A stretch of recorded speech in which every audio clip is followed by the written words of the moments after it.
Shalom, salam damai, berkah dalam. Kita lanjutkan dengan Injil Markus bab 14 dengan judul perikop di Taman Getsemani.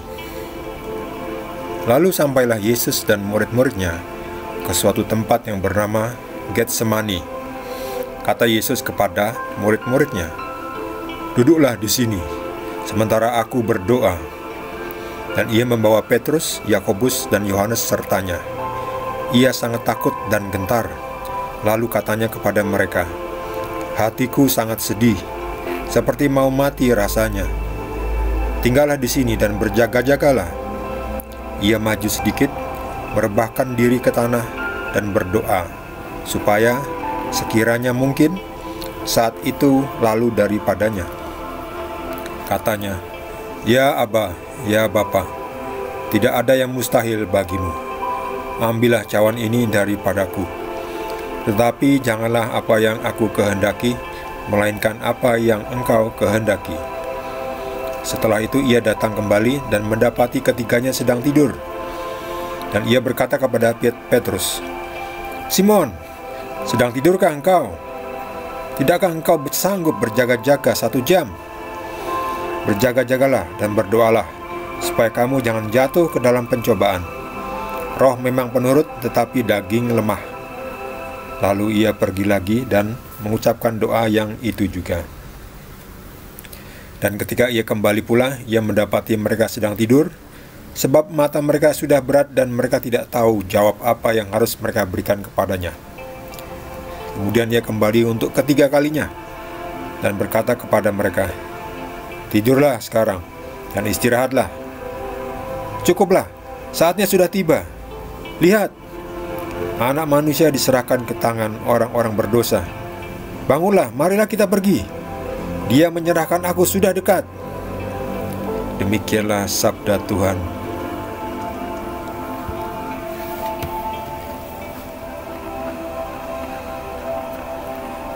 Di sini banyak sekali orang yang bertanya ya. Katanya, kalau Yesus itu Tuhan, kenapa ia berdoa kepada Bapaknya? Di sini nih diperlukan kedalaman roh, ya, kedalaman iman. Kalau hanya dengan iman yang dangkal tidak bisa mengerti. Yesus itu 100% manusia. Jadi walaupun ia Tuhan, ia juga bisa merasakan apa yang dirasakan manusia, termasuk rasa sedih. Nih, hatiku sangat sedih.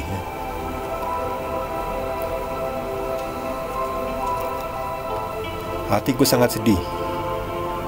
Ia sangat takut dan gentar. Lihat nih, Yesus sebagai manusia, ya, sebagai manusia itu bisa merasakan lapar, kedinginan, capean, ngantuk, ya, merasakan takut juga. Itulah Tuhan yang menjadi manusia itu di seperti kita ini. Jadi bisa merasakan semua apa yang dirasakan manusia. Jadi Tuhan sangat solider.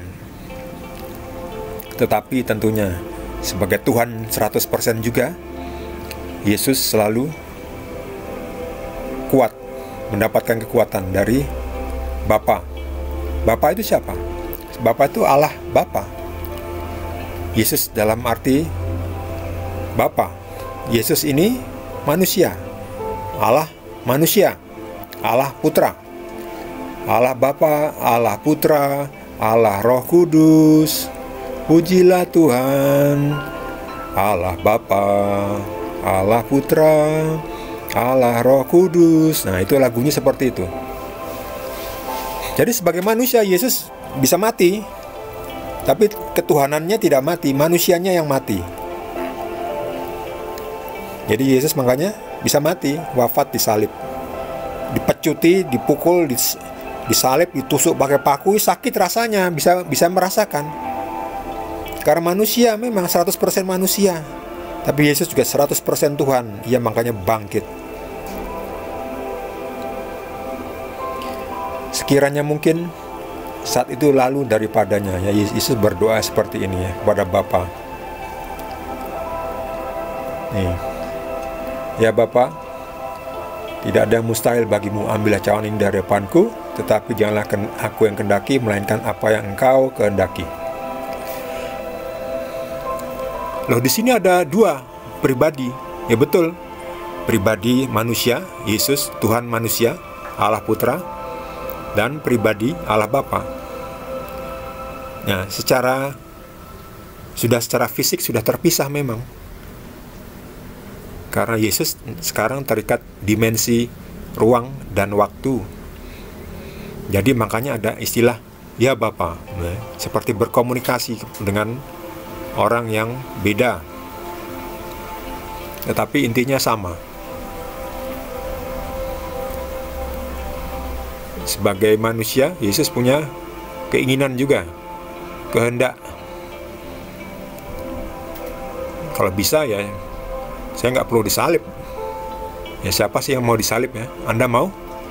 Siapa yang mau disalib? Coba tuliskan di komentar. Saya mau disalib untuk menebus dosa musuh saya. Mau nggak? Jadi kita mungkin punya musuh ya, lalu kita disalib untuk menebus kesalahan musuh kita. Enak aja. Mana mau? Nah, Yesus itu disalib untuk menebus dosa saya dan dosa Anda. Dosa kita semua ditebus Tuhan Yesus. Yesus tidak bersalah, tapi Ia harus menanggung itu. Mengapa harus menanggung? Inilah ini. Tanyalah kepada Bapa. Kenapa, Bapa? Kan tidak ada yang mustahil bagimu. Ambillah cawan ini. Janganlah aku harus disalib untuk menebus manusia. Ternyata harus ditebus. Nggak bisa nggak.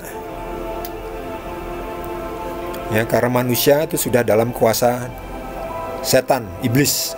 Di dunia ini sudah dikuasai iblis. Jadi kita harus ditebus. Karena semua manusia sudah jatuh dalam dosa, dimulai dari Adam ya, jatuh dalam dosa. Kita terikat ya, terikat oleh dosa di bawah kuasa maut. Nah, itu harus diangkat, ditebus ya. Ada harga yang harus dibayar. Kesalahan manusia, kesalahan Adam yang memakan buah terlarang itu, ada harga yang harus dibayar. Gara-gara makan buah terlarang, Adam jatuh ke dalam dunia, dibuang ya. Nah, untuk bisa kembali kepada surga harus dibayar itu kesalahannya itu. Nah, ini dibayar oleh Tuhan sendiri ya. Tuhan menjadi manusia menebus ya, merasakan sakitnya. Sakitnya itu dosa itu ya. Kalau harus membayar upah dosa itu, upahnya adalah maut. Upahnya adalah penderitaan yang berujung kepada maut. Yesus datang kepada murid-muridnya yang diminta untuk ikut berdoa, tapi mereka malah tidur ya. Simon, Yakobus dan Yohanes ya. Tidakkah engkau sanggup berjaga-jaga 1 jam? Berdoalah supaya jangan jatuh dalam pencobaan. Roh memang penurut, tapi daging lemah. Ya benar. Kita ingin hidup suci toh? Kita semua ingin hidup suci. Tetapi daging kita ini lemah ya. Kita ingin mengendalikan hawa nafsu makan ya. Tapi kita inginnya makan yang enak-enak kan.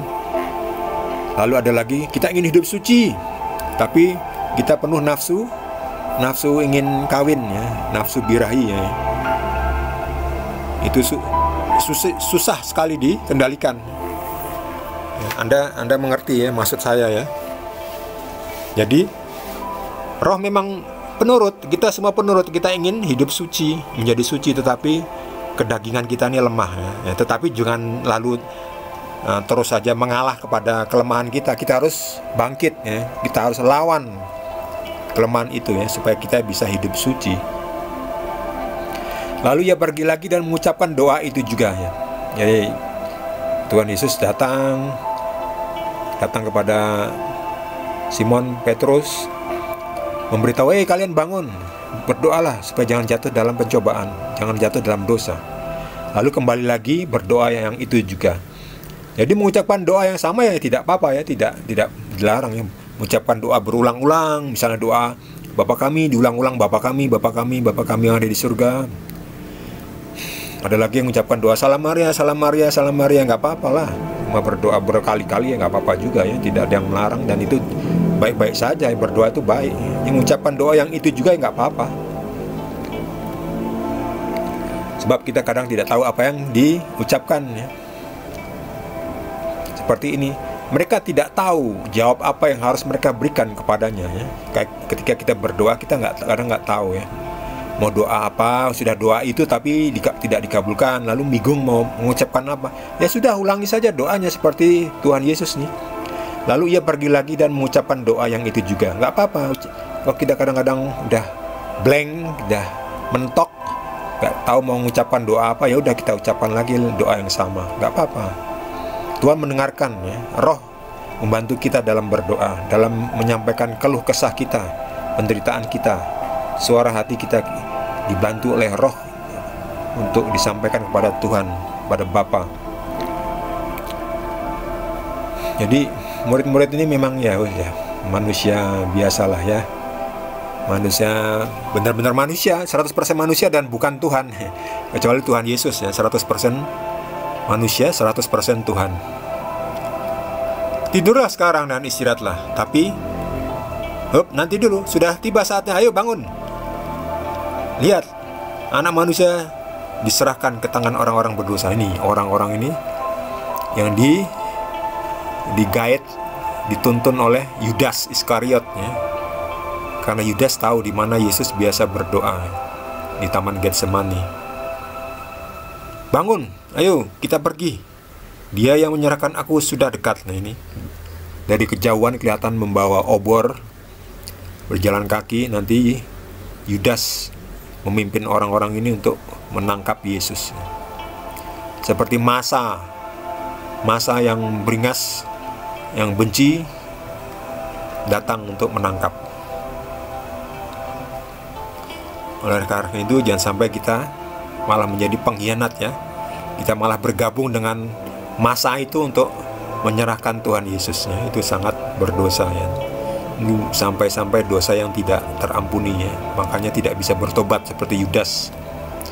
Yudas tidak bisa bertobat, dia malah gantung diri ya. Nggak tahulah, sudah.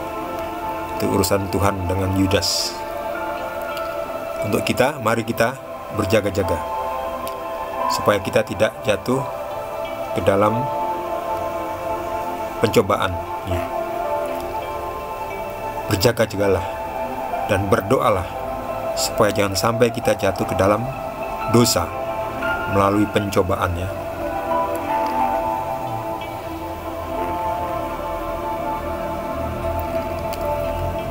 Bagi saudara yang mendapatkan tambahan pengetahuan dari Roh Kudus, boleh juga berbagi dengan kita semua.